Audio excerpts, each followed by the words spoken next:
3 जून 2026 पुरानी दिल्ली के Kashmiri gate metro station पे एक सॉफ्टवेयर इंजीनियर अपने माता पिता के साथ कैब का वेट कर रहा था। उसने सिर्फ 1 सेकंड के लिए अपना फ़ोन पॉकेट से बाहर निकाला एंड वो लगभग 300 मीटर तक चोरों के पीछे दौड़ता रहा, मगर चोर उसका फ़ोन ले जाने में कामयाब हो गए। उसने टाइम ना वेस्ट करते हुए फ़ौरन अपने मोबाइल का फाइंड माई डिवाइस खोला और अपने फ़ोन की लोकेशन चेक करने लगा। उसके फ़ोन पे एक लोकेशन ब्लिंक कर रही थी और वो लोकेशन थी। उसने पुलिस में कंप्लेंट की और अपने मोबाइल की लाइव लोकेशन भी पुलिस को दी, मगर इसके 10 दिन बाद भी उसका फ़ोन रिकवर नहीं हो पाया। ये सिर्फ किसी एक फ़ोन की कहानी नहीं है, बल्कि इंडिया में ऐसे लाखों फ़ोन हर साल चोरी होते हैं। और सिर्फ फ़ोन ही नहीं बल्कि लैपटॉप्स, कैमरास, फ़ोन, हर एक चीज़ चोरी होती है। आज हम इस वीडियो में सिर्फ चोर बाज़ार की बात ही नहीं करेंगे, बल्कि इस पूरे राज के पीछे से एक पर्दा उठाएंगे कि आखिर इस चोर बाज़ार की दुनिया में क्या चलता है और क्या ऐसा है कि जो आम आदमी कभी भी नहीं जान पाता।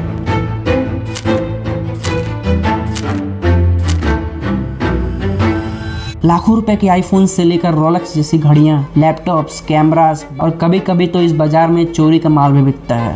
मगर क्या चोर बाजार का नाम चोर बाजार इसलिए पड़ा क्योंकि वहाँ पर सिर्फ चोरी का माल ही बिकता है, या ये सिर्फ एक अफवाह है? अगर आप कभी चोर बाजार जाते हो और आईफोन लेकर आते हो तो क्या पुलिस आपके घर पे आ सकती है?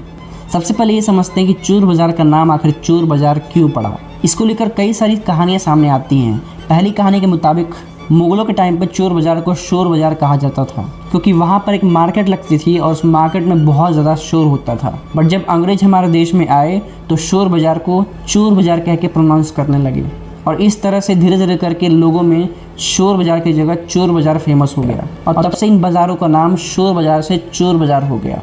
और वहीं दूसरी ओर कुछ रिसर्चर्स और लोकल्स का ये मानना है कि दिल्ली का चोर बाजार 1942 से स्टार्ट हो गया था, बट ये मार्केट तब बूम किया जब 1947 में इंडिया पाकिस्तान का बंटवारा हुआ और बहुत से रेफ्यूजीज जो पाकिस्तान से इंडिया आ रहे थे वो अपने सामान को इस मार्केट में लेके बेचने लगे, और तब से ये मार्केट सेकेंड हैंड चीज़ों के लिए फेमस होने लगा। लेकिन एक और थ्योरी भी सामने आती है। कहते हैं कि मुंबई के पोर्ट पे क्वीन विक्टोरिया का एक वॉयलिन चोरी हो गया था और कुछ दिन बाद ही ये वॉयलिन मुंबई के चोर बाजार में पाया गया। बट इस दावे का कोई सॉलिड प्रूफ नहीं है, कोई एविडेंस नहीं है, and that is why researchers इस बात को सिर्फ एक अफवाह मानते हैं। और सबसे बड़ा प्रमाण ये है कि क्वीन विक्टोरिया कभी भी इंडिया आई ही नहीं थी, तो उनका वॉयलिन क्यों आएगा भला? सवाल अभी भी वहीं का वहीं है कि क्या चोर बाजार में सिर्फ चोरी का माल ही बिकता है? आजकल इंटरनेट पे, यूट्यूब पे या फिर इंस्टाग्राम पे आपको बहुत से ऐसे वीडियोस, बहुत से ऐसे रील्स मिल जाएंगे जहाँ पर बहुत से फेमस क्रिएटर्स इन सारे चोर बाजारों में जाते हैं, यहाँ की चीज़ों को एक्सप्लोर करते हैं, उन्हें आपको दिखाते हैं। 25,000 की घड़ी मिली। सब क्या देखना पड़ रहा है? अच्छा है मैं अंधा हूँ। बट क्या रियलिटी इतनी ज़्यादा सिंपल है? दरअसल जून 2025 में ही पुलिस ने 281 फ़ोन्स को रिकवर किया और एक 29 साल के इंसान को अरेस्ट किया। कई बार आपके चोरी के फ़ोन्स का बहुत ही मिसयूज़ किया जाता है। ये सारे फ़ोन्स डेंजरस तब बन जाते हैं जब ये किसी स्कैमर्स के या फिर किसी टेररिस्ट के हाथ में आते हैं। अब क्योंकि ये फ़ोन किसी और के नाम पे है तो इससे क्राइम करना बहुत ही ज़्यादा इजी हो जाता है किसी के लिए भी, बिकॉज क्राइम करने वाला का नाम नहीं आता है बल्कि जिसका फ़ोन है उसका नाम आता है। ताकि इन फ़ोन्स के बारे में किसी पुलिस को पता ना चल जाए, इन फ़ोन्स को डिसमेंटल किया जाता है, इनकी IMEI नंबर को चेंज किया जाता है, जो कि बहुत ही हार्ड प्रोसेस है।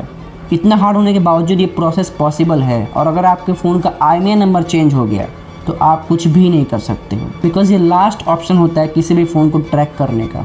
चलिए बात करते हैं आपकी। अगर आप इन बाज़ारों में कभी जाते हो कुछ खरीदने, तो आखिर ऐसी क्या गलतियां हैं जो आपको कभी भी नहीं करनी है? सपोज करो आप दिल्ली चोर बाज़ार गए और वहाँ से आपने एक 20,000 mAh का पावर बैंक खरीदा, जो कि अमेज़ॉन पे 2,000 से लेकर 3,000 तक बिकता है, बट वही पावर बैंक आपको सिर्फ 400 से लेकर 500 तक मिल रहा है। सबसे पहला पॉइंट, इस पावर बैंक में 20,000 mAh की बैटरी की जगह एक छोटी सी मोबाइल की बैटरी भी हो सकती है। दूसरा पॉइंट ये कि इस पावर बैंक की बैटरी फुली हुई या फिर ख़राब हो सकती है, जिसकी वजह से आपकी जान भी जा सकती है। इसको खरीदने की गलती कभी मत करना। इसके अलावा इन मार्केट्स में कोई भी सेकंड हैंड चीज़ लो तो ध्यान दे के लेना, बिकॉज यहाँ पर आपके साथ हर एक पल धोखा हो सकता है। जब भी आप इन बाज़ारों में जाओ तो अपने फ़ोन्स का, अपने पैसों का, अपने जेब का बहुत ही ज़्यादा ध्यान रखना। इसके अलावा आप कभी भी जाओ, किधर भी जाओ, बहुत ही सावधान रहो।